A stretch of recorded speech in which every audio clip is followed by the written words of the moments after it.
Welcome back to Sports Talk ATL. I am Chase Earl, joined by Alex Ord and Jake Gordon. Last week, we talked about our dream scenario for the NFL draft, or earlier this week, whenever it was. And I think we all kind of agreed Bijan Robinson was it. Now, whether you think he, just simply because of the excitement he's going to bring this team, the betting odds showed it. And I don't usually believe the betting odds. The betting odds had Will Levis going number 2 overall. He doesn't even get drafted in the first round. That shows you how much they know. That's just about the public. But they were right about the Falcons. We took Bijan Robinson with the 8th overall pick. Initial reactions to the pick. Let's go. Whoever wants to go first, let's go. I love it. I mean, a lot of people I've seen on social media say they love it. Obviously, you guys are seeing the people who don't love it. I said it in a post that we just had. Positional value be damned. This is going to be fun. Winning Super Bowls is nearly impossible without a great quarterback, and we have a guy who could be good. We don't know. So we might as well just give it a go. Give him all the weapons you possibly can, and Bijan Robinson is going to be a star. I mean, an absolute star. And, the argument against it is we already have Tyler Algier, yada, yada, yada. He was a 5th-round pick for a reason. Bijan Robinson is a superstar. I mean, he's going to look like, if he gets the carries in this offense, which he won't because it'll be a running back by committee, but if he did get the carries like Derrick Henry did, he'd be an MVP candidate in his rookie year. I love it. Winning a Super Bowl is hard enough. You might as well have fun while you try and do it. Mercedes-Benz is going to be packed again on Sundays. It's finally going to be fun again in the Benz. Hopefully we get, some sort of home field advantage. I don't have a problem with it. If he's the best guy on the Falcons big board, I have no problem with it. I'm excited for Sundays again. Yeah, I think somebody made a really good point. I think it was Kenny or Carlton, one of those guys. They said, well, it's pretty clear who's calling the shots here. Yeah, Terry Fontenot is not making these decisions. It's pretty clear who's calling these shots, and I'm fine with that. But I think one of the most interesting things about the Bijan Robinson pick is, somebody made a really good point. They said, I don't know why the Falcons would draft him. They have Algier. And somebody said, well, I guess the Vikings shouldn't have taken Adrian Peterson because Chester Taylor had 1,200 yards the year before, huh? I feel like that's really the type of player that you're getting. You're getting somebody like Adrian Peterson. And Adrian Peterson was arguably the best overall football player that was not a quarterback in the NFL for multiple years. And that's exciting to me. I like Bijan Robinson. He's one of my favorite guys to watch in college football last year. And the Falcons like to run the ball, so they're going to use him. I love the pick. I think you can boohoo about Jalen Carter all you want. I watched every single snap that Jalen Carter's ever played. I love the guy. I'm happy he's going to the Eagles. He's got a great support system there. He's back with his boys. I'm a little bit of an Eagles fan now, to be honest with you. They got Nolan Smith too. I told you, hey, bro, I got the Eagles sweatshirt right. I'll be there to pick it up next week. I'll be there to pick it up next week. But anyways, it's one of those things. Like, I think the Falcons would have been a good fit, especially considering that they actually have some veterans, and I think he needs some veteran guidance. But the Eagles have both. They have his friends, and they have Fletcher Cox and Brandon Graham and guys like that. Just be happy for the guy. I mean, I don't necessarily care that he's not playing for the Falcons, but we got a great player too. There's no reason to be all pissy about it just because they didn't get Jalen Carter. Listen, I'm happy. I mean, I am like Jalen Carter going to the Eagles is happy if you're a Georgia fan because I think he went to the right spot, and frustrating for an NFC opponent because you're like, God damn, of course the Eagles got him. Like of course. It's just crazy how these good franchises keep getting great players. Just get two of the best players. They just get Nolan Smith. It doesn't matter. Like, oh, yep, 7th round, 3rd round, it doesn't matter. Like whoever's fallen, and it's like he was good in college. It's like, yeah, he's probably gonna be good in the pros. Like it's not like a lot of this shit isn't rocket science, but people make it rocket science. And it's like, nah, man, we're just gonna go get the best player, and Jalen Carter was that. So good for Jalen Carter, good for the Eagles. I think that's a great pick for them. I think I want to point out a difference as well. The Eagles are an established brand. They don't need Jalen Carter to go in there and be the guy. He can just play football. He doesn't have to worry about all the other nonsense. Whereas the Falcons, we're still trying to ascend and build and have this culture. And Jalen Carter would be relied upon heavily. And maybe he would be up for it, or maybe he wouldn't be. But I think that the chances of him turning out to be a great pro in Philly is much higher than it would have been in Atlanta. And that's not to say it couldn't have happened in Atlanta. I'm just saying, like, in Philly, he's not going to have to be the guy. He could just go out on Sundays and do what he does best. In Atlanta, he would have had to been a culture setter, yada, yada. You'd spend a top 10 pick. You want him to be that guy for the Falcons, who are just so early in the rebuild still, where the Eagles, they just need that one guy to push them over the edge and win a Super Bowl. We're not there yet. So Robinson is a surefire thing. And, if you're in the Falcons position, you want a surefire thing. You don't want to be like, this guy he could not. Bijan Robinson is as good off the field as he is on the field. It's a home run pick. There's no way he busts unless it's an injury. Hopefully that doesn't happen. But he's going to work out. And he's going to be an immediate impact player. You're not going to see him as like a rookie edge rusher who puts up 3 sacks his rookie season and everybody's like, oh no, we're worried about him. He's going to be 1,000-yard back this year. Yeah, and we're talking about, was receiving. We're also talking about a draft class where people were calling it one of the worst draft classes, first rounds at least, we've seen in a long time.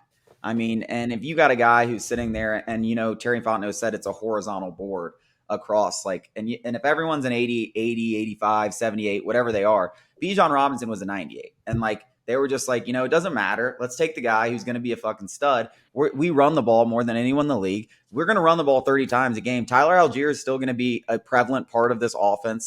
People are like, oh, what's Tyler Algier going to do? He's going to be the number 2. And guess what? Cordell Patterson, I'm even more excited to see what happens with Patterson because he's not going to just be a running back. They're going to find ways to use him in the receiving game and stuff like that. So you're now talking about who's going to be our wide R2, Scotty Miller, Matt Collins. No, Cordell Patterson could be that wide R2. And it's not going to strictly be that. But I just think when you look at the pieces of this offense now, you've got a legitimate offense, especially if the offensive line, I hope they take an offensive lineman somewhere in this draft and try to establish that left guard position. Maybe they get a veteran in free agency, whatever they do. That offensive line was one of the best in the league last year. If they can be one of the best in the league this year, Desmond Ridder has no reason to fail because Kyle Pitts is legit. And people almost forget about him. They almost forget about him. He is a legit superstar. He has Travis Kelce potential. And you have Drake London, who I think is a legit wide R1. Bijan Robinson could be a top 5 back in the league next year. And I don't think that's anywhere close to ridiculous. He is a superstar right now. He could have been the NFL 2 years ago. It's by far the easiest position to transition from college to the NFL. Running backs, run the damn ball. You just got to run the ball. Pass protection is but even then, it really is not a big deal. And I want to go back. I've been talking about this since we've had Tyler Algier and Cordell Patterson last year. Been begging Arthur Smith to do 2 back sets, 22 personnel, having 2 running backs, one who can be split out as a wide receiver. Defenses have to respect that you have 2 running backs on the field, bigger personnel, and we've got Bijan Robinson in addition to that. So if you have Bijan Robinson and Cordero on the field, you have 2 guys who can threaten to run the ball as well receive the ball. And the defense has to respect both ends. They can't just go light in the box because if they go light in the box, you hand the ball off. If they go heavy, throw the ball. It's going to open up so much. And I think Arthur Smith talked about it a little bit, but it's going to be so fun. Falcons fans who might not know the X's and O's are going to be amazed what Arthur Smith draws up. That's just what's been so frustrating to me is people just keep pissing and moaning that, oh, we never take defense. We're not going to have any sacks. Do you guys have goldfish brains or something? Do you not remember the free agency period they just had? They just added everything a was whole on new defense in free agency. And you know what? They got 6 more picks in the draft. You don't get 1 pick in the draft. It's just the first round one. 2 years in a row, they've gone offense and then defense. They did Richie Grant and then Arnold Ebiketie. So I'm not going to assume anything, but history shows us it's probably going to be a defender. So we can all hold our horses here. Yeah, it's not that I big just of a think deal. Sundays. You say Sundays are going to be fun. I really don't think people realize what's about to happen in Atlanta offensively. If Desmond Ridder is just average. If he's the 16th best quarterback in the league, this offense is on autopilot, dude. If he can run the ball, easy passes. Marcus Mariota was overthrowing Kyle Pitts from 15 yards. If he can just complete that, he's wide open. Just hit the damn pass, and this offense is going to be unbelievable. And when those 20-yard runs turn into touchdowns, I just said, Warren Sharp was talking about Tyler Algier and all this BS. Oh, Tyler Algier is really good. Yes, Tyler Algier is really good, but when 20-yard runs turn into touchdowns because Bijan Robinson is breaking away and making that last guy miss, people are going to realize, damn, that's why we drafted this guy. Because it only takes, one run a game, right? It only takes one run.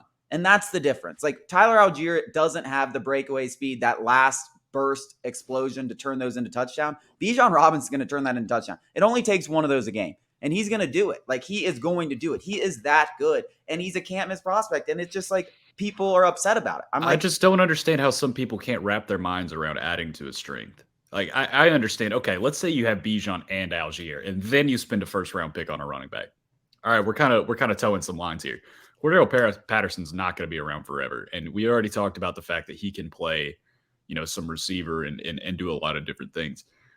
We needed Tevin Coleman and Devontae Freeman that one year, 2016. We needed both of those guys, and Algier and I mean maybe not Freeman, but Algier is definitely way better than Tevin Coleman, and Bijan Robinson's better than both of those guys combined. That's a really scary running back duo. And people say, "Oh, you don't go to the Super Bowl on running backs."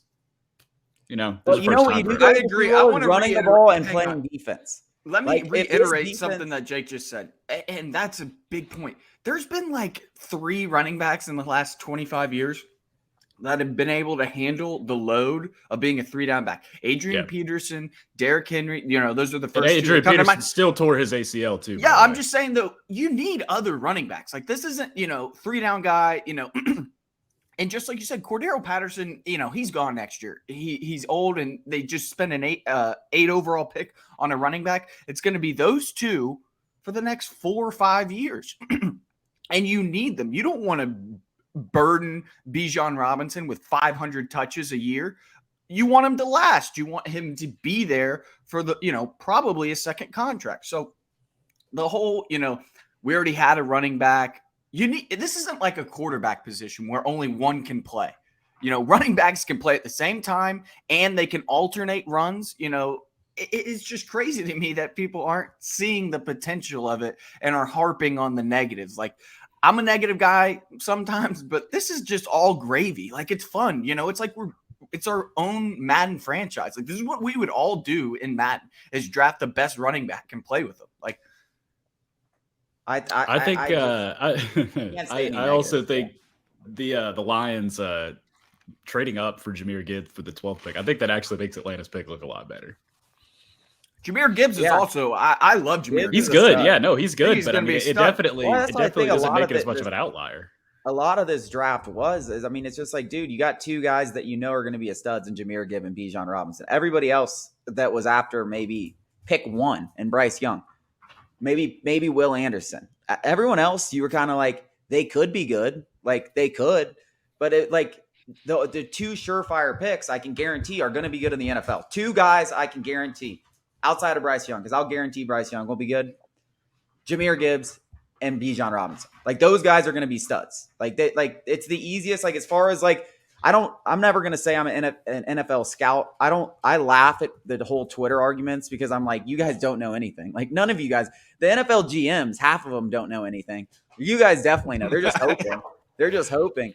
I know 2 things. Those guys are going to be good. That's my NFL scouting genius here. Those guys are going to be good players because it's the easiest position to scout.